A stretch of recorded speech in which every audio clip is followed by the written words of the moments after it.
موازنہ کر کے کیا فرما رہے ہیں؟ کہہ رہے نقصان کو نقصان سے نہیں ٹالا جائے گا۔ ظاہر سی بات ہے کہ ایک شر کو ہٹانے کے لیے شر نہیں لایا جائے گا۔ اگر ایک نقصان ہے تو نقصان کو ٹالنے کے لیے نقصان کا استعمال نہیں کیا جائے گا۔ کیا کہا جائے گا؟ کہتے ہیں لہذا جب کوئی حادثہ رونما ہو جائے، جب کوئی حادثہ ہو جائے، پیش آ جائے جس میں کوئی نقصان یا برائی ہو، جس میں کوئی نقصان یا برائی ہو، تو اس کا حل یہ نہیں ہے کہ مظاہرے اور آندولن کیے جائیں، مظاہرے اور آندولن کیے جائیں، یا دھرنے دیے جائیں، دھرنے دیے جائیں، یا تخریب کاری کی جائے۔ تخریب کاری، تخریب کسے کہتے ہیں؟ خراب کرنا، ویرانہ کرنا، نقصان پہنچانا۔ مثال کے طور پر روڈ جام کرنا، ہے نا، لوگوں کو چلنے پھرنے میں تکلیف ہو، آنے جانے میں تکلیف ہو، مریضوں کو علاج معالجے کے لیے دواخانوں تک پہنچنے میں تکلیف ہو، یا ایسے ہی کاروباری مسائل الجھ جائیں، اور ایسے ہی مثال کے طور پر لوگ آگے بڑھ کر کے مثال کے طور پر گاڑیوں کو نقصان پہنچانا، آگ لگا دینا، مثال کے طور پر توڑ پھوڑ مچانا، جان لے لینا، ہتھیاروں کا استعمال کرنا وغیرہ، یا مثال کے طور پر گالیاں دینا، طنز و تعریض کرنا، یا جھنڈے اٹھا اٹھا کر کے برائیاں کرنا، ان کو کوسنا، یا ان کے ساتھ ایسا سلوک کرنا جن کی ان کی شبیہ بگڑے۔ یہ سارے کام جو ہیں شر کے ہیں، یہ سارے کام برائی کے ہیں، اور یہ برائی کوئی اچھا رزلٹ نہیں لا سکتی، کہ یہ برائی، یہ شر، یہ نقصان، یہ فساد، یہ دمار، یہ تخریب کاری، اس کا نتیجہ کبھی کوئی اچھا نہیں ہو سکتا، مثبت نہیں ہو سکتا۔ اگر ایک نقصان کو اگر ایک خیر کے ذریعے سے نہیں حل کیا جا سکتا تو نقصان کو نقصان کے ذریعے حل نہیں کیا جا سکتا۔ نقصان کو میرے بھائیوں شر کے ذریعے سے ٹالا نہیں جا سکتا۔ یہ شیخ صالح فوزان کا بہت ہی جامع جواب ہے۔ صاف لفظوں میں کہتے ہیں اگر کوئی رونما ہو جائے حادثہ جس میں کوئی نقصان یا برائی ہو، سپوز کہ کوئی ایسی بات آ گئی ہے حاکم کی طرف سے جو غیر مناسب ہے، مثال کے طور پر کوئی حادثہ ہو ہی گیا ہے نا، کہ کوئی ایسی چیز آ گئی ہے فیصلے کے اندر یا کسی نظام کے اندر جو واقعی تکلیف کی چیز ہے مثال کے طور پر، تو اس تکلیف کی چیز کو ٹالنے کے لیے کیا راستہ ہے؟ مثبت راستہ، خیر کا راستہ، بھلائی کا راستہ کیا ہے؟ اس راستے کا اختیار کیا جائے گا، اور اس کی بھی تعلیم نبی کریم صلی اللہ علیہ وسلم نے اپنی حدیثوں میں بھرپور دی، کوئی کمی نہیں۔ شریعت مکمل ہے۔ انسان کو قیامت تک آنے والے مسائل میں سے کوئی ایسا مسئلہ درپیش نہیں ہو سکتا جس کا حل اللہ تعالیٰ کی کتاب میں، نبی کی سنت میں موجود نہ ہو۔ اور کوئی بھی حل شریعت کی طرف سے جب آتا ہے تو اس میں خیر کا پہلو غالب ہوتا ہے۔ اب ایک برائی ہے، ایک نقصان ہے، ایک تکلیف ہے، اس تکلیف کو ختم کرنے کے لیے شریعت کبھی ایسا راستہ نہیں بتلاتی جس راستے کے اندر اس کے مقابلے میں بری چیز ہو، اس کے مقابلے میں ہے نا، یا اس کے برابر کوئی بری چیز ہو۔ ایسا کوئی حل شریعت کی طرف سے ہمیں نہیں ملتا، سمجھ رہے ہیں؟ بلکہ شریعت تو اس قدر حکیم شریعت ہے، کیونکہ اللہ تبارک و تعالیٰ کی طرف سے، علیم و حکیم رب کی طرف سے نازل ہونے والی شریعت ہے، اس لیے وہ شریعت تو اس قدر حکمت پر مبنی ہے کہ بسا اوقات اس شر کو ٹالنے سے منع کرتی ہے۔ جب اس شر کو ٹالنے سے خیر نہ آنے کی امید ہو، شر آنے کی امید ہو، یا اسی شر کے بڑھ جانے کا خطرہ ہو، شر میں کمی آنے کا بھی امکان نہ ہو، جتنا شر ہے اس کو ٹالنے کے لیے اگر ہم آگے بڑھیں گے تو اتنا ہی برابر کا شر اور پیدا ہو جائے گا۔ شریعت منع کرتی ہے، شریعت کب اجازت دیتی ہے؟ جب اس شر میں کمی آئے، یا تو شر ختم ہو جائے، یا پھر شر ختم نہ ہو تو اس کے اندر کمی ضرور آ جائے، مصلحت آئے، پوری مصلحت آ جائے، پوری نہ آئے تو تھوڑی مصلحت آئے، لیکن مصلحت ضرور آئے۔ مصلحتوں کی بنیاد پر ہی شریعت کے اصول، خاص طور پر اجتماعی اصول بنے ہوئے ہیں۔ اجتماعی جو نظام ہے نا شریعت کا، وہ مصلحتوں پر خاص طور پر، ایسے تو پوری کی پوری شریعت، پورا کا پورا دین اسلام جو اللہ کی طرف سے اترا ہے، یہ مصلحتوں کے جلب کے لیے اور مضار کے دفع کے لیے، یعنی بھلائیوں کو حاصل کرنے کے لیے اور نقصانات اور شر کو ٹالنے کے لیے اللہ تعالیٰ کی شریعت آئی ہے۔ لیکن اجتماعی امور میں، اجتماعی مسائل میں خصوصیت کے ساتھ اللہ تبارک و تعالیٰ کی شریعت کے اندر یہ مسئلہ، یہ پہلو بہت ہی باریکی کے ساتھ ملحوظ ہے. اس میں کبھی بھی شریعت جو ہے وہ تنازل نہیں کرتی، اس بات کی اجازت بھی نہیں دیتی. تو بات یہ ہے صاف صاف کہ کوئی تخریب کاری کی جائے اس کی شریعت کے اندر میرے بھائیوں، اس کا حل یہ نہیں ہے کہ مظاہرے ہو، آندولن کیے جائیں، دھرنے دیے جائیں، تخریب کاری کی جائے. یہ حل نہیں ہے، یہ حل نہیں ہے، بلکہ یہ مزید شر و فساد ہے. یہ مزید کیا ہے؟ یہ مزید شر و فساد ہے. ایسا کرنے سے اور نقصان ہوگا. اور جس کو دیکھنا ہو ایسی مثالیں دیکھ لے، مثالیں دیکھ لے، نمونے دیکھ لے تاریخ کے اندر. آج کل تو سب کچھ ریکارڈ میں موجود ہے. آدمی دیکھ سکتا ہے کہ کسی آندولن کا، کسی دھرنے کا، کسی احتسام کا، کسی مظاہرے کا کیا ریزلٹ آیا. عام طور پر ہو سکتا ہے کبھی کوئی 1-2% کوئی فائدہ ہو گیا ہو، لیکن نادر کا کوئی حکم نہیں ہوتا. حکم کس پر لگتا ہے؟ عام پر لگتا ہے، غالب پر حکم لگتا ہے، زیادہ تر پر حکم لگتا ہے، بیشتر پر حکم لگتا ہے، اکثر پر حکم لگتا ہے، اقل پر، نادر پر حکم نہیں لگتا. اگر 100 مظاہرے ہوئے ہوں، 100 آندولن ہوئے ہوں کسی مسئلے پر، کسی مسئلے پر، کسی مسئلے پر، ان میں سے 1-2 مسئلے میں کوئی فائدہ ہو گیا ہو، کوئی تبدیلی ہو گئی ہو، ہے نا، کسی قانون میں، کسی نظام میں، تو 1-2 چیزوں کو بیان کر کے یہ مظاہرے، یہ آندولن جو کیے جا رہے ہیں، اس کو جائز نہیں قرار دیا جا سکتا. 98% کیا ہوا، 99% کیا ہوا، 96-97% کیا ہوا، 95-90% کیا ہوا، وہ دیکھا جاتا ہے. اس لیے کہ شریعت مصلحت عامہ پر مشتمل ہے. عمومی مصلحت آنی چاہیے، سب کے حق میں خیر ہو، سب کے حق میں بہتر ہو، یہ ہونا چاہیے. خیر کہتے ہیں بلکہ مزید شر و فساد ہے. بلکہ حل یہ ہے. اب حل کیا ہے؟ سولوشن کیا ہے اس کا؟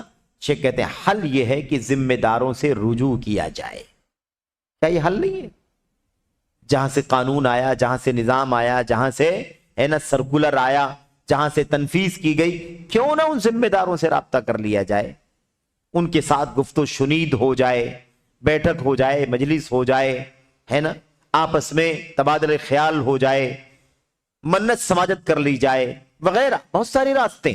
تو ذمہ داروں سے رجوع کیا جائے، انہیں نصیحت کی جائے، انہیں نصیحت کی جائے، اور ان پر عائد ذمہ داری بیان کی جائے. یہ سب حل ہے، یہ سب جائز حل ہے. یہ سب کیا ہے؟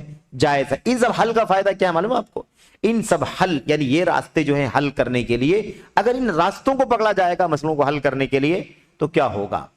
ہوگا یہ کہ یا تو مسئلے حل ہو جائیں گے، اور اگر مسئلے حل نہیں ہوں گے تو شر نہیں آئے گا. اگر مسئلے حل نہ ہوں گے تو کم سے کم شر نہیں آئے گا، فساد نہیں آئے گا. بہت ساری مشکلات جو آتی ہیں اس راہ میں، وہ ساری مشکلات نہیں آئیں گی. کم سے کم یہ تو فائدہ ہوگا. لیکن اس میں کیا ہے؟ اس میں کہ وہ نقصان بھی ہو رہا ہے اور اگلا نقصان بھی ہو رہا ہے.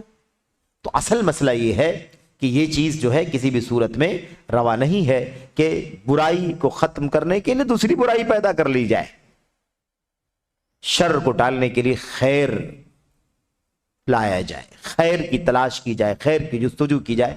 یہ طریقہ ہونا چاہیے. تو شیخ بڑی صراحت کے ساتھ یہ بات کہہ رہے ہیں کہ مزید شر و فساد ہے. حل یہ ہے کہ ذمہ داروں کو سے رجوع کیا جائے. پہلا کام ذمہ داروں سے رجوع، آپ سے ملنا ہے، آپ سے کنسلٹ کرنا ہے، آپ سے ایک مجلس میں بیٹھنا ہے، آپ کا وقت چاہیے، یہ کام. دوسرا کام کیا ہے؟ انہیں نصیحت کی جائے. آپ نے یہ نظام لگایا ہے، آپ نے قانون بنایا ہے، ایسا ہے ویسا، اس کے اندر یہ نقصان ہے، اس میں جانی نقصان، مالی نقصان، فلاں فساد ہے، فلاں مضرت ہے، فلاں مطلب یہ فلاں مشکلات ہیں.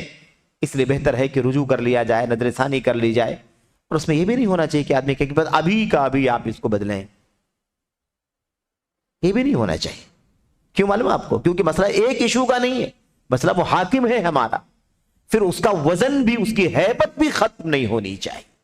اگر اس کی ہیبت ہم نے ختم کرنے کا کام کیا کہ ابھی کا ابھی اس کو ہٹایا جائے، تو پھر آگے چل کر کے آپ کو ہم کو ہی مشکلات آئیں گی. کیونکہ جب اس کی ہیبت نہیں، اس کی طاقت نہیں، اس کا دباؤ نہیں، اس کا ڈر نہیں، تو پھر آگے کوئی بھی اٹھے گا اور منمانی اپنا کام کروانے کی کوشش کرے گا. تو ہیبت، وقار، دباؤ، جلالت سب ہونی چاہیے حکمرانوں کے اندر. اور اسے تسلیم کیا جانا چاہیے. نہیں تسلیم کیا جائے گا تو پھر نظام قائم نہیں رہے گا, نظام درہم برہم ہوگا. تو یہ بھی ایک بہت بنیادی چیز ہے. یاد رکھیں کہ ہیبت السلطان, حاکم کی ہیبت اور اس کا جو روب اور دبدبہ ہے نا, اسے بھی ختم نہیں کرنا چاہیے, وہ باقی رہے. اگر ہم نے خود اپنے حاکم کی ہیبت اور وقار کو ضائع کر دیا تو ہم دوسروں کے بیچ میں پسپا ہو جائیں گے. مسلم حکمرانوں کے بارے میں یہ بات خاص طور پر شیخ صالح فوزان ہمیں بتلانا چاہ رہے ہیں. کہتے ہیں انہیں نصیحت کی جائے, ان پر عائد ذمہ داری بیان کی جائے. بھئی آپ کی ذمہ داری کیا بنتی ہے, آپ پر یہ ذمہ داری عائد ہوتی ہے, آپ پر یہ ذمہ داری عائد ہوتی ہے, آپ کو چاہیے کہ آپ ان چیزوں کا خیال کریں. یہ باتیں حکمرانوں سے ہونی چاہیے. اچھا, ممکن ہے وہ اس تکلیف کا ازالہ کر دیں, ممکن ہے وہ اس تکلیف کا ازالہ کریں. جو فیصلہ ہوا ہے, جو نظام میں مطلب چیز آ گئی ہے اور اس سے لوگوں کو تکلیف ہے, تو ایسا طریقہ جب اختیار کیا جائے گا نصیحت کا, خیرخواہی کا, ملنے کا, سمجھانے بجھانے کا, ایسی صورت میں ممکن ہے وہ اس تکلیف کا ازالہ کریں. اب اگر وہ اس کا ازالہ کر دیں تو ٹھیک, اگر تکلیف ختم ہو جائے ہے نا, کوئی نقصان کی چیز نافذ کر دی تھی وہ ہٹا لیں, اٹھا لیں, یا اس میں آسانی پیدا کر دیں تو ٹھیک ہے, الحمدللہ, بہت اچھی بات ہے. اس کے بعد کہتے ہیں ورنہ اس سے بڑے شر و ضرر سے بچنے کے لیے انہیں اس پر صبر کرنا واجب ہے. یہ نقطہ خوارج کے لیے بہت مشکل ہے. یہ آخری نقطہ خوارج کے لیے یا خارجی ذہنیت رکھنے والوں کے لیے, خارجی فکر رکھنے والے فرقوں کے لیے یہ بہت مشکل ہے. صبر نہیں کرتے, وہ صبر نہ کرتے ہیں, نہ صبر کرنے کی تلقین کرتے ہیں, نہ صبر کرنے کی تعلیم دیتے ہیں, منمانی مسئلے کو حل کرنے کا راستہ بتلاتے ہیں.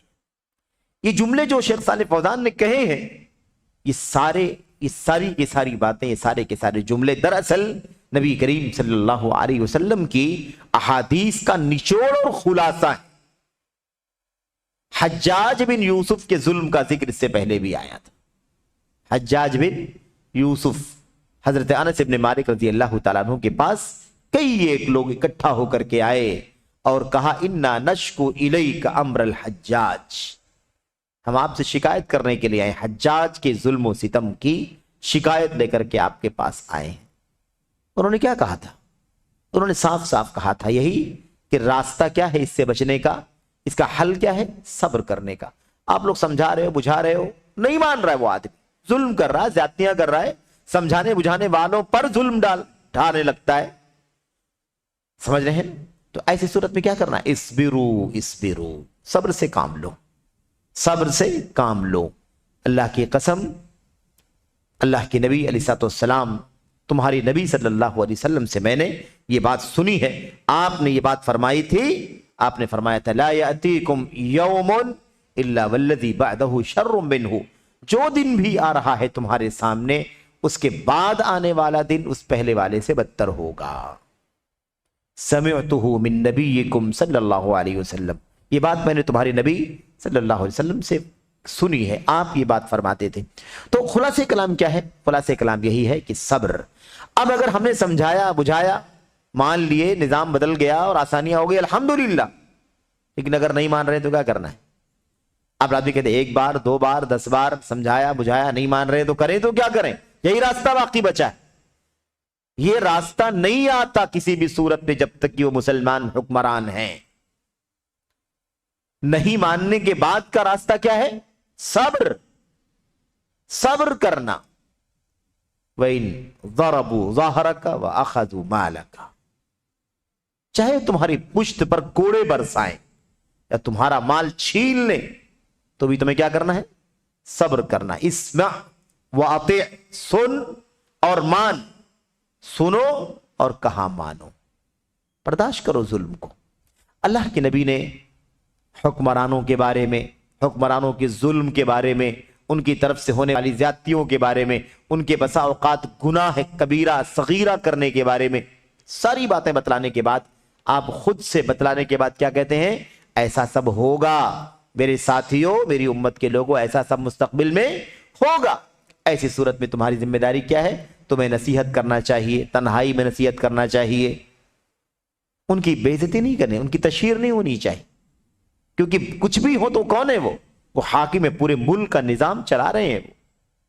اگر وہ نہ ہوتے تو اور بھی نہ جانے کتنی بڑی بڑی اندر کی باہر کی مشکلات کا سامنا کرنا پڑتا۔ تو یہ چیزیں مشکل ضرور ہیں لیکن اخف ہیں، کمزور ہیں، معمولی چیزیں ہیں، اس لیے ہمیں کوئی ایسا قدم نہیں اٹھانا ہے کہ ہم اس سے بڑی مشکل میں پھنس جائیں۔ ایسا ہوگا، ایسے حکمران آئیں گے، تمہیں چاہیے کہ تم کیا کرو، انہیں تنہائی میں نصیحت کرو، فَلْيَخْلُ بِهِ، اس کے ساتھ تنہائی میں ہو جائے، اسے سمجھائے، نصیحت کرے۔ اگر مان لے تو الحمدللہ، نہ مان لے تو کیا کرے، نہ مانے تو آگے قدم کیا اٹھائے، جہاد کے نام پر بغاوت، دنگا فساد، آتنک کیا کرے، کچھ نہ کرے، اگلا کام وہی کرے جو اللہ کے نبی نے اگلا کام بتایا ہے۔ اگلا کام جو بتایا ہے وہ کیا ہے، صبر کرنے کا کام۔ صبر کرو اور اللہ تبارک و تعالیٰ سے دعا کرتے رہو کہ اللہ تبارک و تعالیٰ ہمارے حاکم کی اصلاح فرما دے، اس کے قدم کو نیکی کی راہ پر ڈال دے۔ اگر آپ کو لگتا ہے کہ اس کے ارد گرد ہے نا کچھ لوگ ایسے بھی ہیں جو مثال کے طور پر صحیح رائے نہیں دیتے، صحیح مشورہ نہیں دیتے، تو ان کے لیے بھی دعا کریں، ان کے لیے بھی دعا کریں کہ اللہ تبارک و تعالیٰ ان مشیروں کو، ان رازداروں کو، ان مشورہ دینے والوں کو، ساتھ ساتھ میں رہنے والوں کو اللہ تبارک و تعالیٰ نیک توفیق عطا فرمائے۔ یہ دعا کرنا چاہیے۔ اللہم ارزق البطانۃ الصالحۃ الناصحۃ التي تعینہ علی الحق۔ آج بھی الحمدللہ سعودی عرب کی مساجد کے ممبروں سے، حرمین شریفین کی ممبروں سے الحمدللہ وہ ائمہ حرمین کے دعائیں کرتے ہیں، پوری دنیا سنتی ہے، پوری دنیا سنتی ہے۔ اللہم اصلح ائمتنا وولاۃ امورنا، اے اللہ ہمارے اماموں کی اصلاح فرما، ہمارے حکمرانوں کی اصلاح فرما۔ اللہم سدد اقدامہم، اے اللہ ان کے قدموں کو ٹھیک کر دے، ہے نا، دعائیں کرتے، آج بھی دعائیں ہوتی ہیں بتانا کے لیے، اچھے بتانا کے لیے دعا ہوتی، اچھا بتانا یعنی اچھے ایڈوائزر، اچھے مشیر، ان کے لیے دعائیں ہوتی۔ تو یہ اصل طریقہ ہے۔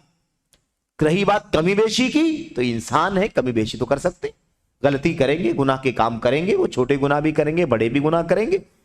گناہوں سے کون مبرہ ہے میرے بھائیوں؟ لیکن گناہوں کو ٹالنے کے لیے دوسرا بڑا گناہ نہیں کیا جائے گا۔ کمیوں خامیوں کو ختم کرنے کے لیے دوسرے بڑے مفاسد کا، دوسرے بڑے دوسرے شرور کا یا دوسرے مضرات کا راستہ اختیار نہیں کیا جائے گا۔ شیخ صاحب کہتے ہیں ضرر اور شر سے بچنے کے لیے کیا کرنا ہے، انہیں اس پر صبر کرنا واجب ہے، صبر کرنا واجب ہے۔ اس صبر کا کیا صلہ ملے گا؟ صبر کرنے والوں کا صلہ بہت بڑا ہے، صبر کرنے والوں کا صلہ بہت بڑا ہے۔ لیکن وہ حدیث نبی کریم صلی اللہ علیہ وسلم کی ہر جگہ ہر مصیبت پر فٹ ہونے والی حدیث ہے، جو آپ نے فرمایا تھا کیا؟ آپ نے فرمایا تھا انما الصبر عند الصدمۃ الاولی، صبر پہلے صدمے پر ہوتا ہے۔ صبر کیا ہوتا ہے؟ پہلے صدمے پر ہوتا ہے۔ اب آدمی نے دنگا کر لیا، فساد کر لیا، ہے نا، تشہیر کر لی، بے عزت کر دیا، تان و تشنیع کر لیا، ساری انرجی استعمال کر لی، اس کے باوجود بھی کچھ نہیں بدلا، تو آدمی کہتا ہے اب صبر کر لیتے ہیں۔ یہ صبر نہیں ہوا، یہ ہار جانا ہوا، سمجھ رہے ہیں؟ یہ دم نکل جانا ہوا، ورنہ تمہارے پاس دم ہوتا شر و فساد اور مچانے کا تو تم پیچھے نہیں ہٹتے۔ اس لیے تمہارے اندر دم نہیں، تم نے کام کیا۔ اس کو صبر نہ کہا جائے، اس کو صبر کا نام دینا مناسب نہیں ہے۔ صبر کیا ہے؟ صبر اصولوں پر ہوتا ہے۔ اللہ کے نبی نے بتلایا ایسا کرو تو ایسا کرو، نہیں تبدیلی ہو رہی ہے تو آگے قدم نہ بڑھاؤ، صبر کرو، اللہ سے دعا کرو کہ اللہ تعالیٰ ہمارے حاکم کی اصلاح فرمائے، اسے نیک توفیق عطا فرمائے، ان کے ارد گرد جو مشیر ہیں اللہ تبارک و تعالیٰ انہیں بھی نیک رکھے تاکہ وہ اچھا سے اچھا مشورہ دیں جو ساری امت اور ساری رعایا کے حق میں بہتر ہو۔ یہ طریقہ ہونا چاہیے۔ یہ کوئی معاملہ آج نہیں ہے کہ آج ہی کا مسئلہ ہے، دنگا فساد کر کے مسئلے کو حل کر لو، اس کے بعد قیامت تک مسئلے پیدا نہیں ہوں گے، مسئلے قیامت تک پیدا ہوں گے۔ اس لیے حل وہ ہے جو نبی محترم صلی اللہ علیہ وسلم نے امت کو سمجھایا ہے۔ آپ اندازہ لگائیے کہ ہم یہ حدیثیں جو پڑھ رہے ہیں، یہ حدیثیں نبی کریم صلی اللہ علیہ وسلم کی مرفوع حدیثیں، آپ کی اپنی مرفوع حدیثیں ہیں۔ ایسا نہیں کہ کوئی صحابی کا اثر ہے یا کوئی قول ہے یا تابعین کے اقوال ہیں، ان کے آثار نہیں، وہ تو ہے ہی ہے بڑی تعداد میں، لیکن اللہ کے نبی علیہ السلام کی حدیث ہے. آپ امت کو اس طرح کے حالات سے آگاہ کرنے کے لیے فیوچر کی بات، سیاتیکم امراء، آگے ایسے ایسے حالات ہوں گے. آپ نے آگے کے حالات اور آپ نے ایسی مشکلات آئیں گی، برائیاں آئیں گی، ظلم ہوگا، زیادتی ہوگی، کمیاں ہوں گی، یہ ساری چیزیں پیش آئیں گی. یہ سب آپ نے پیشگی بتا کر کے آپ کو ہم کو کیا کرنا ہے وہ سمجھا دیا ہے. اس سے اندازہ لگاؤ کہ حکمرانوں کے سلسلے میں ہماری ذمہ داریاں کیا بنتی ہیں. اتنی خیر خواہی ہے نا، اتنی ہمدردی اور اتنی محبت، شفقت، رافت نبی کریم صلی اللہ علیہ وسلم کی امت کے ساتھ تھی. آپ نے اس طرح سے ہمیں آگاہ کر دیا ہے. تو یہ بہرحال مختصر طور پر سوال کا جواب تھا. وہ نقطہ جو اس سے پہلے آپ کے سامنے ذکر کیا گیا کہ صرف اور صرف آندولن اور دھرنے جو ہے نا، یہ حکمرانوں کے خلاف نہیں ہوتے بلکہ علماء کے بھی خلاف ہوتے ہیں. اس سوال سے بھی معلوم پڑتا ہے، اور ہم نے یہ بات عرض کی ہے، ہم نے ندوی، سلمان ندوی کی بات کی ہے کہ اس شخص نے بار بار کیا کیا ہے، مسلم حکمرانوں کے خلاف، سعودی عرب کے حکمرانوں کے خلاف صبح شام لان تان کرنا، ملامت کرنا، گالیاں دینا، اول فول بولنا، انہیں یہودی بولنا، انہیں صہیونی بولنا، اور انہیں اسرائیل کا اور امریکہ کا ایجنٹ کیا کیا نہیں بولنا، یہ اس شخص کا کام ہے.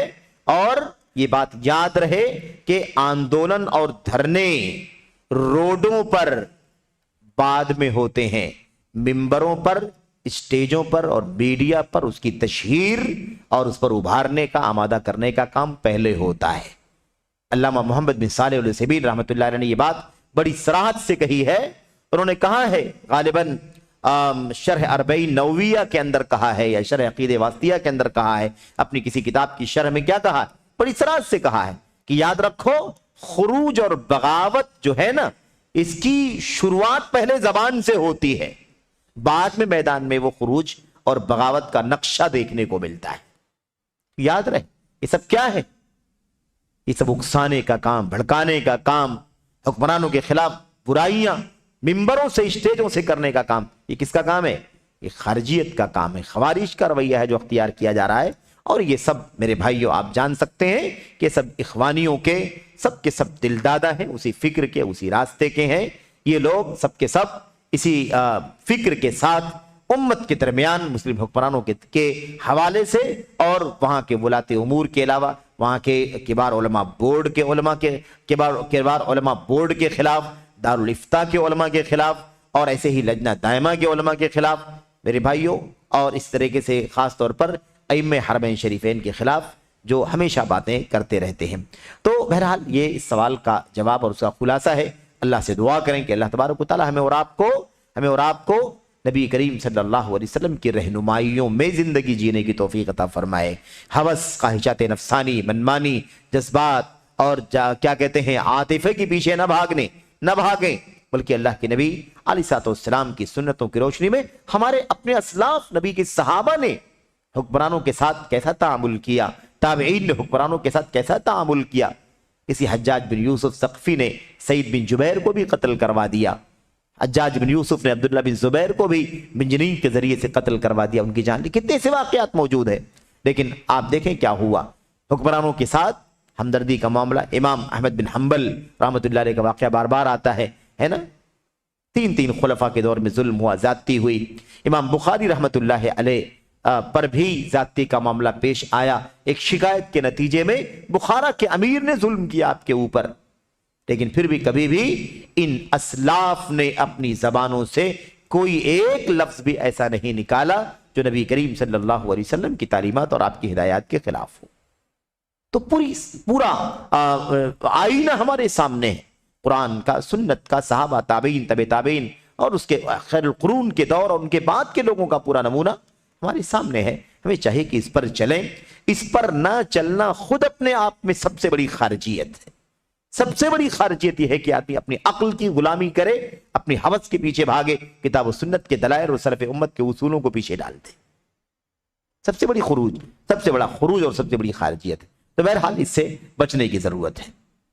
اچھا، یہ ایک سوال تھا اور اس کا جواب. اس کے بعد ہمارے سامنے ایک دوسرا سوال ہے، اور دوسرے سوال کے جواب میں بھی بہت اچھی باتیں، بہت اہم باتیں موجود ہیں. اور یہ نقطہ جو آپ کے سامنے ابھی آ رہا ہے یہ بھی اسی خروج کا، اور جو بات کہی گئی ہے نا علماء کے خلاف زبان درازی کرنے کی بات جو آئی ہے اس کو آپ یہاں پر دیکھیں کہ کس طرح سے لوگ بآسانی امت کے چوٹی کے ائمہ اور علماء کے خلاف بدزبانیاں کرتے ہیں. جب بڑے بڑے ائمہ کو جو ائمہ سلف ہیں جب ان کو بے وقات قرار دیا جائے گا تو یہ بیچاری امت کہاں جائے گی؟ یہ امت بیچاری ہو جائے گی. اور یہ بیچاری امت پھر چارہ کہاں سے پائے گی؟ ان کو علم کی روشنی کہاں سے ملے گی؟ انہیں بصیرت کی غذا کہاں سے ملے گی؟ دیکھیے سوال نمبر 100. سوال نمبر 100. اور 100 نمبر بڑا خطرناک ہوتا ہے کہ نہیں؟ حادثات میں 100 نمبر ڈائل کر کے لوگ اپنے مسائل کا حل ڈھونڈتے ہیں. کیا سوال ہے اس کے اندر؟ کچھ لوگ بعض ائمہ کرام رحمہم اللہ کو بدعتی کہتے ہیں. یہ دیکھا آپ نے؟ یہ بھی ایک بہت بڑا فتنہ ہے. امت کے مقتدر علماء، چوٹی کے ائمہ اور علماء، معصوم کوئی نہیں ہے دنیا میں سوائے اس کے جسے اللہ تبارک و تعالی نے معصوم بنا دیا. المعصوم من عصمہ اللہ، معصوم وہ ہے جسے اللہ نے معصوم بنایا ہو. تو معصوم تو کوئی نہیں، غلطیاں ہو سکتی ہیں، سمجھ رہے ہیں؟ بسا اوقات بڑے بڑے ائمہ اور علماء کی سیرت میں جب ہم پڑھتے ہیں تو ان سے بھی بعض غلطیاں ملتی ہیں. ان غلطیوں کے پیچھے بھی بہت سارے اسباب ہوتے ہیں. بسا اوقات وہ غلطیاں اکا دکا ہوتی ہیں، نادر ہوتی ہیں. کبھی فضا کا اثر ہوتا ہے، جس ماحول میں آدمی پلا بڑھا اس پورے ماحول میں وہی چیز تھی، انجانے میں نہ چاہتے ہوئے بھی وہ بات کہیں نہ کہیں زبان پر آ گئی، کہیں نہ کہیں قلم پر آ گئی. ایسا بھی ہو سکتا ہے. تو ایک غلطی دو غلطی کی بنیاد پر کسی کی ساری خدمات کو نہیں ہٹایا جا سکتا، نہیں نظر انداز کیا جا سکتا.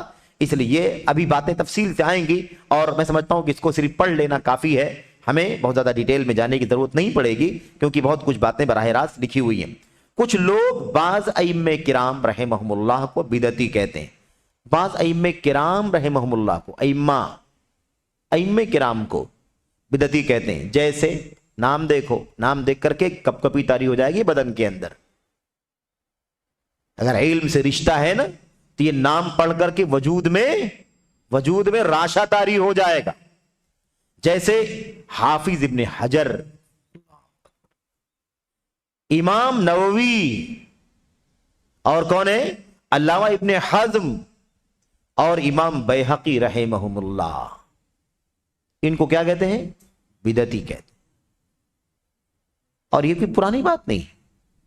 یہاں آپ کو 5 10 20 25 30 40 کلومیٹر کا فاصلے میں یہ ساری چیزیں آپ کو ملیں گی، آج بھی ملیں گی. تو یہ ساری چیزیں پرانی ہیں لیکن اس کی جڑیں پرانی ہیں، اس کے برگوبار آج بھی ہمارے معاشرے میں، ہمارے سماج میں، ہمارے شہر میں، ہمارے ملک وطن میں، دنیا کی مختلف چپے میں اور خطوں میں یہ فکر آج بھی موجود ہے. تو ائمہ اسلام کو، بڑے بڑے چوٹی کے محدثین کو، جرح و تعدیل کے ائمہ کو کیا کہنا؟ بدعتی کہنا. کیا ان کی یہ بات صحیح ہے؟ آئیے ہم بھی جاننا چاہتے ہیں کیا ان کی بات صحیح ہے. شیخ صالح فوزان حفظ اللہ کا جواب دیکھیے، کہتے ہیں ان ائمہ رحمہم اللہ کے پاس سمندر جیسے علم، ان ائمہ کے پاس سمندر جیسے علم. جن لوگوں نے بدعتی کہا ہے نا وہ لوگ حافظ ابن حجر رحمت اللہ علیہ کی کتابوں کی گنتی نہیں بتا سکتے. کتنی کتابیں ہیں؟ دہائی میں ہیں کہ سینکڑے میں، اور کتنے سینکڑے میں. ان کے نام جاننا، مضمون جاننا اور پڑھنا، اور یہ تو میرے بھائیوں عمر لگ جائے گی، عمریں لگ جائیں گی پڑھنے میں. تو بدعتی کہنا تو آسان ہے، فلاں بدعتی تھی. اور ایسے لوگ عام طور پر اتنا ہی جانتے ہیں کہ فلاں بدعتی تھی، اس کے علاوہ نہیں جانتے کہ دین اور شریعت کا علم کیا ہے جو ان کے کام آئے. ان کا اپنا عقیدہ، ان کا اپنا ایمان، ان کی اپنی سنت کی راہ، ان کا اپنا سلف کی راہ پر چلنا، نجات کی فکر کرنا، جنت پانا، جہنم سے بچنا، اس کی کوئی فکر نہیں ملے گی. ان کی ساری انرجی کہاں لگے گی؟ یہ بدعتی ہے، یہ فنا بدعتی ہے، فنا بدعتی ہے، اس کے یہاں یہ غلطی ہے، اس کے یہاں یہ غلطی ہے، اس کے یہاں یہ غلطی. کوئی بتائے کہ کس کے یہاں غلطی نہیں ہے؟ کوئی بتائے یہ بدعتی کہنے والا غلطی پر ہے کہ نہیں غلطی پر ہے؟ یہ خود بدعت ہے کہ امت کے ائمہ کو کیا کہا جائے؟ بدعتی کہا جائے. تو آدمی کو اپنے نفس کی قدر جاننی چاہیے کہ وہ کس حیثیت کا ہے. میرے بھائیوں، سمجھدار وہ ہے جو اپنے نفس کی قدر پہچانے، حد سے آگے نہ جائے۔ کیا کہا؟ ان ائمہ رحمہم اللہ کے پاس سمندر جیسے علم، ایک خوبی کیا ہے؟ سمندر جیسا علم۔ اچھا، لوگوں کو افادہ، یعنی اللہ کے بندوں نے کتنا فائدہ اٹھایا ہے ان کے علم سے، ان کی خدمات سے۔ اور کیا؟ سنت کی حفاظت، سنت کی حفاظت۔ جاؤ دنیا میں تلاش کر کے دیکھو، ابن حجر رحمت اللہ علیہ کا نام لیا گیا ہے۔ ابن حجر رحمت اللہ علیہ کی شرح فتح الباری جیسی شرح دنیا میں آج تک نہیں لکھی گئی۔ دوسرا نام امام نووی کا ہے، جو ان سے پہلے کے ہیں، 7ویں صدی ہجری کے، یہ 9ویں صدی ہجری کے ہیں امام ابن حجر، اور وہ 7ویں صدی ہجری کے ہیں۔ امام نووی نے صحیح مسلم کی شرح نووی لکھی، شرح نووی آج تک دنیا میں اس کی شرح نہیں لکھی گئی۔ میرے بھائیوں، امام ابن حزم کا نام لیا گیا، ان جیسا صاحب حزم دنیا میں کم لوگ پائے جاتے۔ امام بیہقی کا نام لیا گیا ہے، کتنے لوگوں کو ان کے علم اور صلاحیت اور وسعت اور ذہانت فطانت کی بنیاد پر بیہقی وقت کہا جاتا ہے۔ ان کو بدعتی کہنے کے لیے آسانی سے لوگ اپنی زبان کھول دیتے ہیں۔ اور کیا ہے بھائی؟ سنت کی حفاظت اور اس کی نشر و اشاعت میں جد و جہد، یعنی محنت، نیز عظیم کتابوں وغیرہ کی شکل میں اتنے فضائل اور اتنی نیکیاں ہیں جو ان سے سرزد ہونے والی غلطیوں کو ڈھانپ لیتی ہیں۔ غلطیاں ذرات کی شکل میں ہیں، معمولی ہے بالکل۔ سمندر جیسا علم، سینکڑوں کتابیں علم سنت کی حفاظت کرنے کے لیے ساری دنیا کے لوگوں نے ان کے علم سے فائدہ اٹھایا ہے۔ اور اس کے علاوہ میرے بھائیوں، اتنی بڑی بڑی کتابیں لکھی گئیں اللہ کی دین کی، وہ میرے بھائیوں کا انسائکلوپیڈیا مانی جاتی ہیں کتابیں، مرجع، سمجھ رہے ہیں؟ اتنی ساری خوبیاں اور فضائل ہیں کہ ان سے جو غلطیاں بھی ہوئی ہیں نا، ان غلطیوں کے اوپر یہ ساری چیزیں بے انتہا بھاری ہیں۔ وہ غلطیاں غائب ہو جاتی ہیں ان نیکیوں کے سمندر میں، ان فضائل کے سمندر میں کھو جاتی ہیں۔ رہی بات کوئی کہے کہ یہ غلطیاں اتنی بھی ہیں، کم بھی ہیں، تو کیوں ہیں؟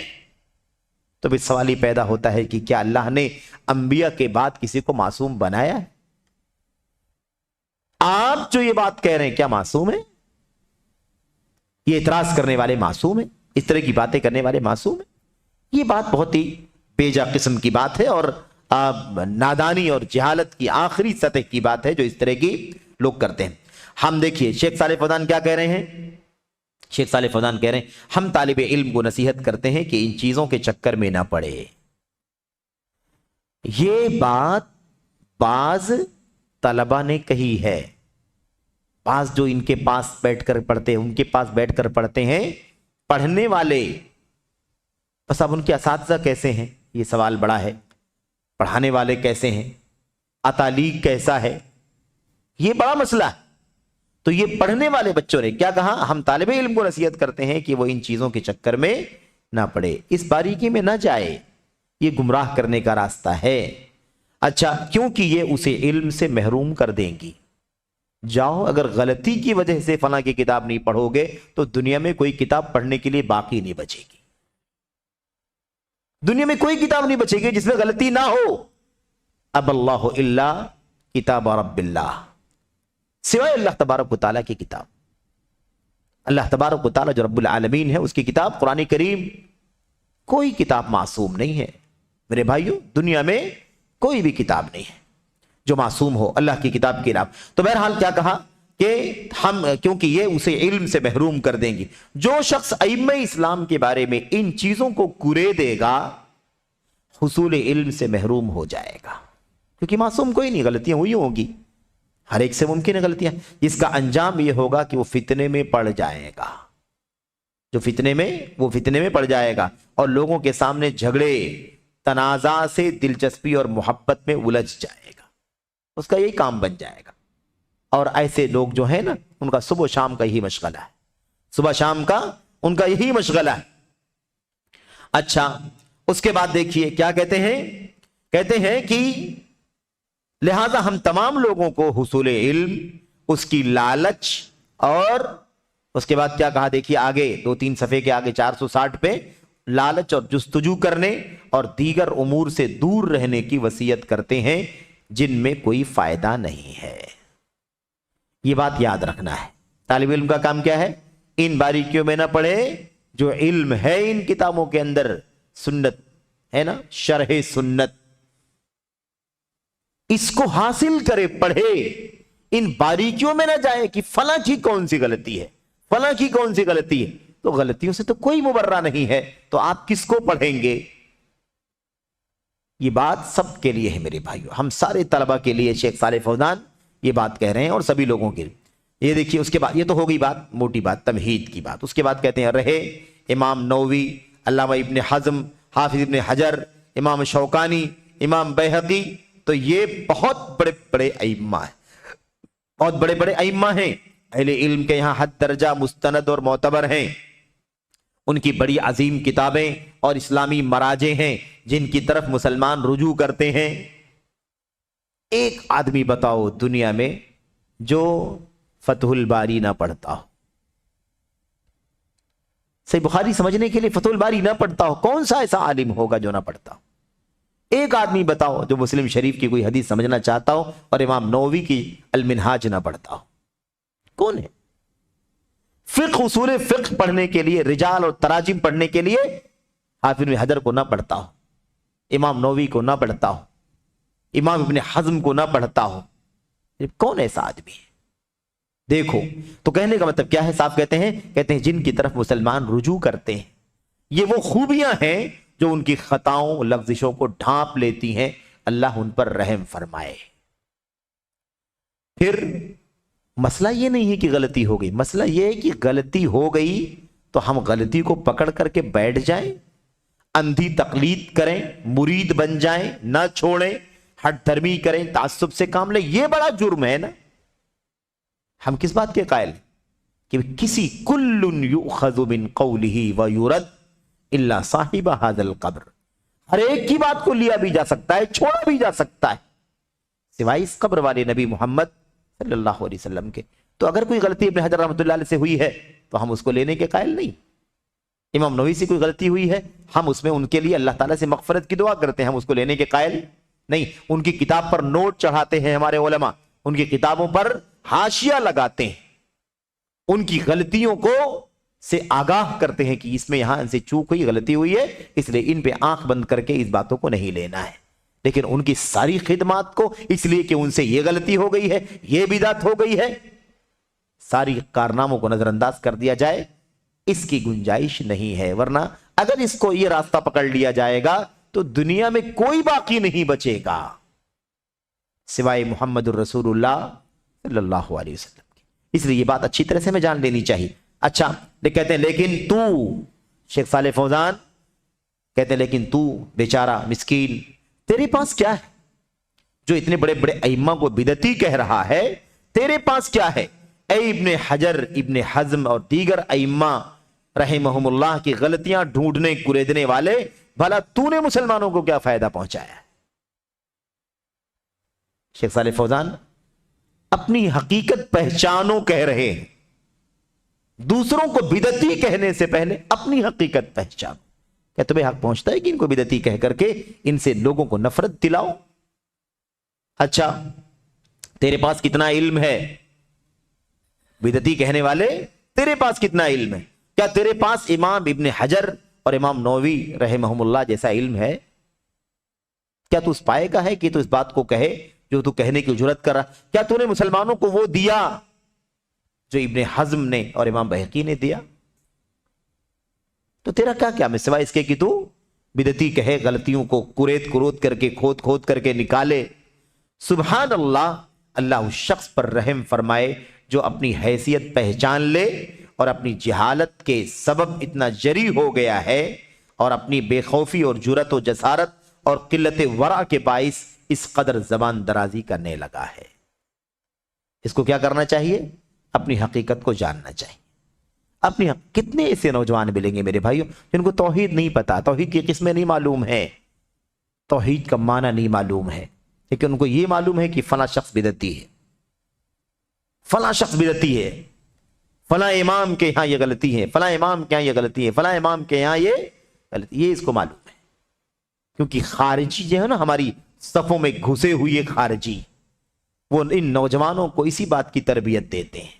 انہیں توفیق نہیں ہے کہ وہ امت کو توحید کا سبق پڑھائیں، سنت کا راستہ دکھائیں، امت کے سلف کی راہ پر چلنے کی تلقین کریں، جو نجات کا راستہ ہے، جو جنت کا راستہ ہے.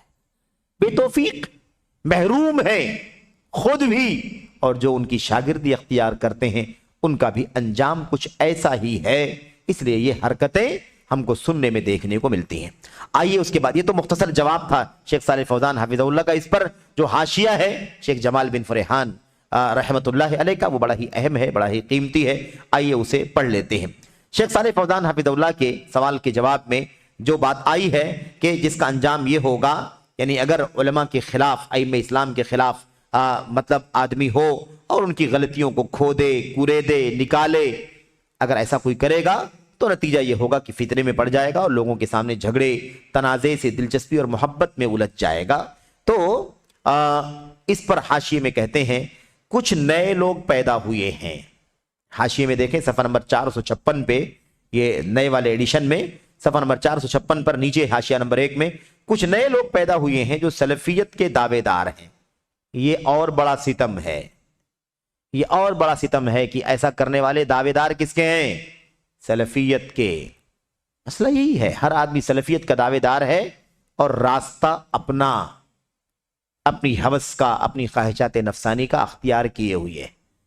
تو ٹائٹل سلفیت کا اور کام خلفیت کا، نام سلفی اور کام خلفی، ایسے بہت سارے لوگ ہیں، ایسے بہت سارے لوگ ہیں. تو جیسا کہ شیخ صالح فوزان نے کسی سوال کے جواب میں کہا تھا، وَكُلٌّ يَدَّعِي وَصْلًا بِلَيْلَا وَلَيْلَا لَا تُقِرُّ لَهُمْ بِذَاكَ. ہر آدمی لیلا سے اپنا رابطہ، اپنا تعلق قائم کرنے کی کوشش کر رہا ہے، لیکن لیلا کسی کو قبول کرنے کو تیار نہیں ہے. تو سلفیت کا دعویٰ سبھی لوگ کرتے ہیں. یہ دیکھو یہ لوگ بھی سلفیت کا دعویٰ کرتے ہیں، جو ائمہ اسلام، جو سلفیت کے ائمہ ہیں، ان کو بدعتی کہنے والے، یہ بھی اپنے آپ کو سلفی کہتے ہیں. شر کتنا رچ جا رہا ہے، کتنا بس رہا ہے اندر اندر، رائت کر رہا ہے، اس کا اندازہ آپ لگائیں. تو کہتے ہیں صاف صاف کچھ نئے لوگ پیدا ہو گئے ہیں جو سلفیت کے دعوے دار ہیں، حالانکہ سلفیت ان سے بری ہے، سلفیت ان سے بری ہے. یہ اپنے قائد و رہنما محمود الحداد کے نمائندے ہیں. اس سے پہلے محمود حداد کی بات آئی تھی اور ہم نے کچھ باتیں ان کی بارے میں بتایا تھا کہ یہ کب کے ہیں، بالکل قریب کے ہیں، بالکل قریب کے ہیں، ابھی جلدی کے. بہرحال تو محمود حداد کے نمائندے ہیں جن کا ذکر پہلے ہو چکا، جیسا کہ ہم نے بھی ذکر کیا کہ اس سے پہلے بات آ چکی ہے محمود حداد کی. اس لیے اس فرقے کو جو ائمہ اسلام کو کی غلطیوں کو کھود کرید کر کے نکالتا ہے، ان کو بدعتی کہتا ہے، ان کو فاسق کہتا ہے، کوئی کچھ کہتا ہے، کوئی کچھ کہتا ہے، اس فرقے کو اسی محمود حداد کی طرف منسوب کرتے ہوئے فرقہ حدادیہ کہا جاتا ہے. فرقہ کون ہے یہ؟ حدادیہ. جو ائمہ اسلام کے خلاف بات کرے، سنت کے ائمہ کے خلاف، سلف کے ائمہ کے خلاف بات کرے، وہ کون لوگ ہیں؟ سمجھ لو کہ وہ حدادیہ فرقے کے لوگ ہیں. اچھا، چنانچہ ان کا مشن بڑے بڑے ائمہ اور محقق محدثین کی غلطیوں اور لغزشوں کو کریدنا ہے. کیا کام ہے ان کا؟ ان کا یہی کام ہے. یہ میرے بھائیوں، ہاں اتنی سی بات ہے. اب یہ دیکھیے، یہ بات وضاحت، انصاف کی بات جو ہے وہ شیخ صالح فوزان ذکر کر رہے ہیں. ہاں اتنی سی بات ہے کہ امام ابن حجر اور امام نووی رحمہم اللہ اشاعرہ کی بعض غلطیوں میں جا واقع ہوئے ہیں. یہ انصاف ہے. ہم یہ کہیں کہ ہاں ان سے چوک ہوئی ہے، اور اشاعرہ جو فرقہ ہے، اشاعرہ بدعتی فرقہ اشعریوں کا، اشاعرہ جن کی جمع ہے، اشعری کی جمع، اشاعرہ کی بعض غلطیوں میں یہ ہمارے ائمہ بھی پڑ گئے ہیں. جیسے ہم بھی کہیں چوک ہوتی ہے، کسی غلطی میں پڑ جاتے ہیں. تو اشعریت کی دعوت دینے والے اور اشعریت کے مشن والے لوگ نہیں ہیں، لیکن اشعری فرقے کی بعض غلطیاں جو ہیں، ان بعض غلطیوں میں یہ بھی واقع ہو گئے. دونوں میں فرق ہے کہ نہیں فرق ہے؟ ایک آدمی کا عقیدہ ہی اشعریت کا ہے، 7 صفات مانیں گے، اس کے علاوہ کو نہیں مانیں گے. تو امام ابن حجر کا، امام نووی کا یہ عقیدہ نہیں تھا، لیکن اشاعرہ کا جو فرقہ ہے، ان کی بعض غلطیاں جو ہیں، ان بعض یعنی کچھ غلطیوں میں ان سے بھی چوک ہوئی اور یہ بھی اس میں گر پڑے ہیں. تو یہ بات سمجھنے کی. بعض غلطیوں میں جا واقع ہوئے ہیں جس کی علماء نے نشاندہی فرمائی ہے. یہ ہے سلفیت. سلفیت کیا ہے؟ سلفیت یہ ہے کہ جہاں وہ غلطی ہوئی ہے اس غلطی پر نوٹ حاشیہ لگا کر کے اس کی وضاحت کر دی جائے تاکہ امت اس غلطی میں واقع نہ ہو. تو علماء کیا ہے؟ علماء نے نشاندہی فرمائی ہے. فتح الباری پر امام ابن باز رحمہ اللہ کی تعلیقات مشہور و معروف ہیں. امام ابن حجر رحمۃ اللہ علیہ سے بعض جگہوں پر جو اشاعرہ والی غلطی میں گر جانے کا مسئلہ پیش آیا ہے، فتح الباری جو 13 جلدوں میں ہے، اتنے میں میرے بھائیوں اس کے اندر جو غلطیاں امام ابن حجر رحمۃ اللہ علیہ سے ہوئی ہیں نا، ان کی کتاب کی صحیح بخاری کی شرح کرتے ہوئے امام عبداللہ بن عبدالعزیز بن عبداللہ بن باز رحمۃ اللہ علیہ نے ان غلطیوں کی نشاندہی فرمائی ہے کہ یہاں ابن حجر رحمۃ اللہ علیہ سے یہ چوک ہوئی ہے، یہاں ابن حجر سے یہ چوک ہوئی ہے. اور جو ایڈیشن، وہ والا جو ایڈیشن ہے جو ابن حجر رحمۃ اللہ علیہ نے امام ابن باز رحمۃ اللہ علیہ نے غلطیاں بتائی تھی، وہ باقاعدہ وہ ایڈیشن شائع ہوا ہے، وہ پرنٹ ہے، غلطیوں کی تعلیق کے ساتھ، نوٹ کے ساتھ، حاشیے کے ساتھ وہ نسخہ ایڈیشن کیا ہے؟ وہ شائع ہے. اور اس کے علاوہ وہ غلطیاں الگ سے بھی ایک کتاب کی شکل میں شائع ہوئی ہیں کہ امام ابن حجر رحمۃ اللہ علیہ سے جو غلطیاں فتح الباری میں ہوئی ہیں وہ فلاں فلاں فلاں ہیں، فلاں حدیث کی شرح میں، فلاں حدیث کی شرح میں، فلاں حدیث کی شرح میں، فلاں حدیث کی شرح میں، فلاں لفظ کی شرح میں ان سے ہے نا چوک ہوئی ہے، غلطی ہوئی ہے. وہ الگ سے بھی کتابی شکل میں شائع ہوئی ہے اور اس کتاب کا نام ہے التنبیہ علی المخالفات العقدیہ فی فتح الباری. فتح الباری کے اندر جو عقدی غلطیاں امام ابن حجر رحمۃ اللہ علیہ سے ہوئی ہیں ان غلطیوں پر تنبیہ اس نام سے کتاب شائع ہوئی ہے.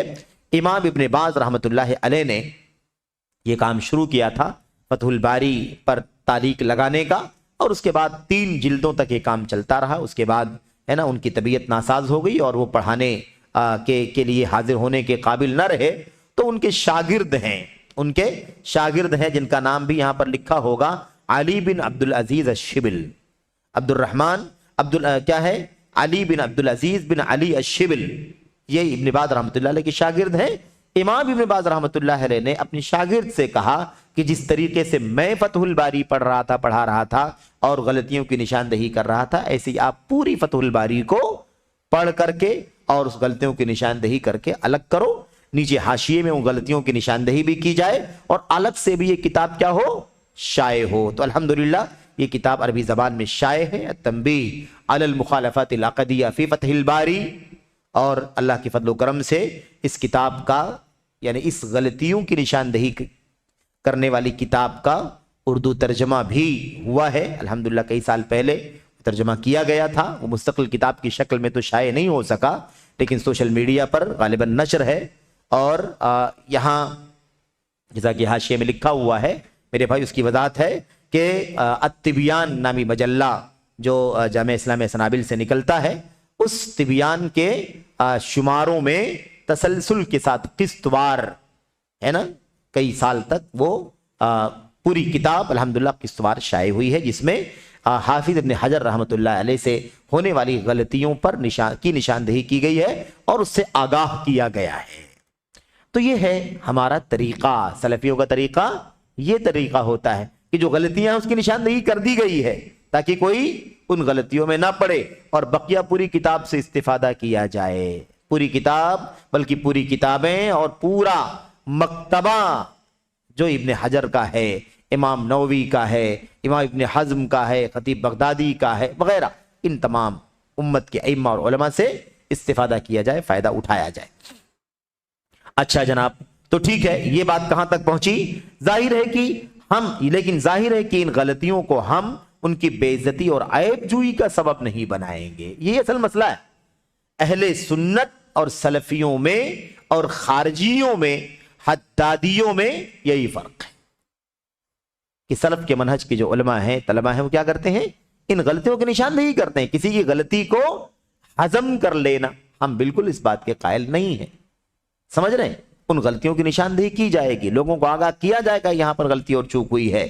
لیکن یہ کہنا کہ اب ساری کی ساری کتابوں کو رد کر دیا جائے ساری کی ساری کتابیں ناقابل اعتبار ہیں، کوئی کتاب نہیں پڑھی جائے گی، کوئی کتاب کسی کتاب سے استفادہ نہیں کیا جائے گا، تو پھر مسئلہ یہ ہوگا میرے بھائیوں کہ پھر امت میں کوئی ایسا ملے گا نہیں جو معصوم ہو نبی کریم صلی اللہ علیہ وسلم کے بعد۔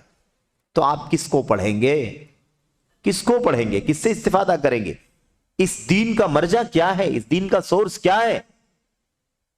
یہ نقطہ اچھی طرح سے جاننے کی ضرورت ہے۔ اچھا جناب، تو صاف بات کیا ہے کہ ہم ان کی بے عزتی اور عیب جوئی کا سبب نہیں بنائیں گے، نہ ان کی مذمت سے مجلسوں کا آغاز کریں گے۔ یہ خرجیوں کا طریقہ، حدادیوں کا طریقہ ہے، جبکہ بدعت کی دعوت دینا ان کا طریقہ بھی نہ تھا۔ ان سے کسی مسئلوں میں غلطی ہوئی ہے، لیکن وہ بدعتی ہوں اور بدعت کی دعوت دے رہے ہوں، ایسا کوئی معاملہ نہیں ہے، ایسا کوئی معاملہ نہیں ہے۔ یہ ان کا طریقہ، بلکہ انہوں نے سنت کی مدد کی ہے اور دلائل سے مسائل کی تحقیق کی ہے، لہذا انہیں پرچارک یعنی پرچار کرنے والے ہے نا، پرچار کرنے والے بدعتیوں اور جسم و جان سے منہج سلف کی مخالفت کرنے والوں پر قیاس نہیں کیا جائے گا۔ بھئی ایک طبقہ تو وہ ہے جو کیا کرتا ہے؟ بدعتی ہے، بدعت اس کا مشن ہے، بدعت کا پرچار کرتا ہے، ٹھیک ہے، اور سنت کا اور منہج سلف کا دل و جان سے مخالف ہے، یہ الگ طبقہ ہے۔ اب امام ابن حجر کو، امام نووی کو ان کے برابر قرار دیا جائے گا، جبکہ یہ سنت کے مددگار ہیں، سنت کے ناصر ہیں، سنت کے حامی ہیں، سنت کو دنیا کے اندر عام کرنے کا سب سے بڑا سبب اور ذریعہ جو ہو سکتا ہے ان میں سے ایک ہیں یہ، تو ان پر قیاس نہیں کیا جائے گا۔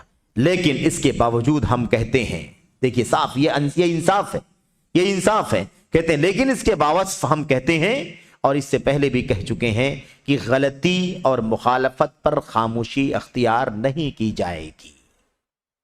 غلطی اور مخالفت پر خاموشی اختیار نہیں کی جائے گی۔ بھائی جی جانے دو، غلطی کی ہے نا، بالکل چپ رہو، بول بتاؤ نہیں کسی کو، کیا بتانے کی ضرورت ہے کہ غلطی ہوئی ہے، کیا بتانے کی ضرورت ہے کہ مخالفت ہوئی؟ یہ طریقہ ہمارا نہیں ہے۔ ہمارا طریقہ کیا ہے؟ ہمارا طریقہ یہ کہ غلطی کو غلطی کہا جائے گا، مخالفت کو مخالفت کہا جائے گا، لیکن اس سے نفرت دلا کر کے جو سنت کے ائمہ ہیں ان سے نفرت دلا کر کے میرے بھائیو ان کی تشہیر کر کے، ان کی بے عزتی کر کے، ان کی ساری خدمات کو میرے بھائیو مٹی میں، خاک میں نہیں ملایا جائے گا۔ تو صاف کہتے ہیں کہ غلطی اور مخالفت پر خاموشی اختیار نہیں کی جائے گی، بلکہ حالات و ظروف کی رعایت کرتے ہوئے اسے واضح کیا جائے گا، ٹھیک ہے۔ اس کے باوجود اہل بدعت کے لیے کیا کہتے ہیں؟ اس کے باوجود اہل بدعت کے لیے جب تک وہ دائرہ اسلام میں رہیں، یہ عقیدے کا مسئلہ ہے، منہج کا مسئلہ ہے، سلف امت کا منہج۔ دیکھیے اس کے باوجود اہل بدعت کے لیے جب تک وہ دائرہ اسلام میں رہیں، یعنی دائرہ اسلام سے باہر نہ جائیں، رحمت کی دعا کرنا جائز ہے، ممانعت کی کوئی دلیل نہیں ہے۔ یہ ایک عقیدے کا بنیادی مسئلہ ہے۔ اب کوئی کہے کہ بھائی اب یہ بدعتی ہے، کیا اس کے لیے رحمت کی دعا کر سکتے ہیں؟ کوئی کہے کہ نہیں، بدعتی کے لیے رحمت کی دعا کہاں ہے؟ تو بدعتی کے لیے رحمت کی دعا اس بدعتی کے لیے جو دائرہ اسلام سے باہر نکل جائے وہ تو ٹھیک ہے، لیکن ایک آدمی سے کوئی غلطی ہوئی ہے، بدعت ہوئی ہے، سمجھ رہے ہیں، لیکن وہ دائرہ اسلام سے باہر نہیں نکلا ہے، اس کے لیے رحمت کی دعا کی جائے گی، کیونکہ ایسے شخص کے حق میں رحمت کی دعا کرنے سے ممانعت کی یعنی منع کرنے کی کوئی دلیل ہمارے پاس موجود نہیں ہے۔ اچھا، اہل علم نے امام ابن حجر اور امام نووی رحمہم اللہ اور ان کی کتابوں فتح الباری اور شرح مسلم کی تعریف و ستائش کی ہے، جگہ جگہ فتح الباری۔ میرے بھائیو، امام شوکانی رحمت اللہ علیہ سے کسی نے کہا، اور سب لوگ جانتے ہیں، کہ آپ صحیح بخاری کی ایک شرح لکھ دیتے تو بڑا اچھا رہتا۔ آپ کیا کرتے؟ صحیح بخاری شریف کی ایک شرح لکھ دیتے تو بڑا اچھا رہتا۔ امام شوکان یمن کے چوٹی کے علماء میں سے ہیں، اور علماء اہل حدیث میں سے ہیں، علماء سلف میں سے ہیں، اور چوٹی کے ائمہ میں سے۔ اسے کسی نے کہا تھا کہ آپ صحیح بخاری کی ایک شرح لکھیں، تو انہوں نے کیا کہا تھا؟ لا ہجرت بعد الفتح، لا ہجرت بعد الفتح، فتح کے بعد ہجرت نہیں ہے۔ یہ اللہ کے نبی نے فتح مکہ کے بارے میں کہا تھا، لا ہجرت بعد الفتح۔ جب مکہ فتح ہو چکا ہے تو اب کہاں ہجرت کرنا ہے؟ جب مکہ کفار کا تھا مسلمانوں نے فتح نہیں کیا تھا تب تو ہجرت کر کے مکہ سے چھوڑ کے مدینہ گئے تھے. اب جب مکہ فتح ہو چکا ہے تو فتح مکہ کے بعد ہجرت کہاں ہے؟ ہجرت ہے ہی نہیں اب وہاں سے. اب تو وہاں بسنا ہے، رہنا ہے. تو اس حدیث کو کہاں پڑھا انہوں نے؟ صحیح بخاری کی شرح ابن حجر رحمت اللہ علیہ کی فتح الباری کے بعد اب ہجرت نہیں ہے. یعنی اس کتاب کے آ جانے کے بعد اب کہاں کچھ لکھنے اور اس کو چھوڑ کر کہیں اور جانے کی گنجائش. تو بہرحال کہنے کا مطلب یہ ہے کہ یہ ستائش تعریف یہ اہل سنت کے ہاں معتبر کتابیں ہیں. نیز علماء نے ان کے حق میں موافق اقوال و فرمودات پر اعتماد کیا ہے جو بکثرت ہیں، اور ان کی غلطیوں سے اجتناب کیا. جو غلطیاں ہیں بلا شبہ غلطیاں ہیں، ہم غلطی کو غلطی کہیں گے، نشاندہی کریں گے، لیکن ہم ان کی ساری خدمات کو مٹی میں نہیں ملائیں گے، کیونکہ وہ اصلاً سنت کے ائمہ ہیں. اصلاً کس کے ائمہ ہیں؟ وہ سنت کے ائمہ ہیں.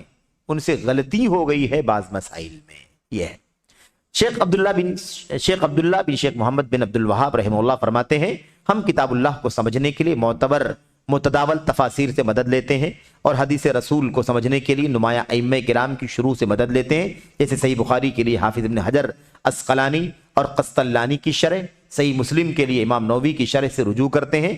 نیز فرماتے ہیں امام نووی نے کتاب الاذکار میں کیا خوب دعاؤں کا خزانہ جمع کر دیا ہے.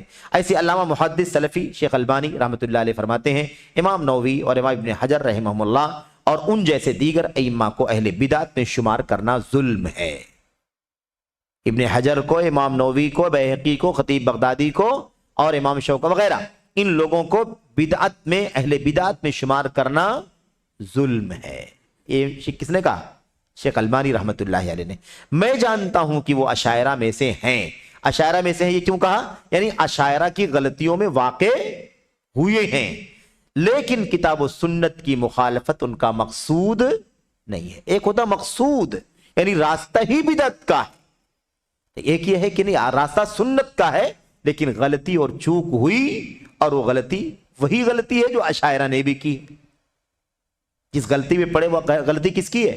وہ اشاعرہ والی غلطی ہے، لیکن اصل راستہ کس کا ہے؟ سنت کا راستہ ہے. تو کہتے ہیں لیکن کتاب و سنت کی مخالفت ان کا مقصود نہیں ہے بلکہ وہ وہم کا شکار ہوئے. تو وہم ہو جانا، چوک ہو جانا الگ چیز ہے، اور راستہ ہی بنا لینا الگ چیز ہے. اور انہیں اشعری عقیدے کی جو کتابیں ملی ان کے بارے میں انہوں نے دو طرح کا گمان کیا ہے. دیکھیے یہ طریقہ ہوتا ہے امت کے سنت کے علماء کے بارے میں حسن ظن ہونا چاہیے.